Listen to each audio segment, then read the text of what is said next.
আল্লাহর কোরআনের সবচাইতে দামি আয়াত, the greatest verse in the Quran. উবাই ইবনে কাব রাদিয়াল্লাহু তাআলা আনহুকে বিষ্ণু সাল্লাল্লাহু আলাইহি ওয়াসাল্লাম জিজ্ঞেস করলেন, উবাই বলো তো কোরআনের কোন আয়াতটা সবচেয়ে সেরা? উবাই জানেন, তারপরে বললেন আল্লাহু ওয়া রাসূলুহু আ'লাম, আল্লাহ আল্লাহ রাসূল ভালো জানেন। দেখেন কত বিনয়ী ছিলেন সাহাবারা, জেনেও উত্তর দিতে চাইতেন না, ভাবতেন না জানি বিষ্ণুনবী নতুন কিছু আমাদেরকে জানায়। বিষ্ণুনবী আবার বললেন, তুমি কি জানো কোরআনের সবচেয়ে শ্রেষ্ঠ আয়াত কোনটা?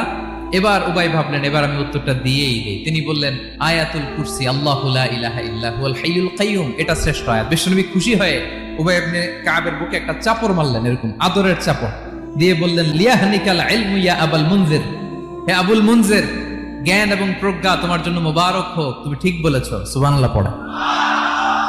তাহলে এই প্রথম ইনফরমেশনটা আজকে জানলাম, কোরআনের সর্বশ্রেষ্ঠ আয়াতের নাম ৬,২৩৬টা আয়াতের মধ্যে থেকে সবচাইতে দামি আয়াত এটা।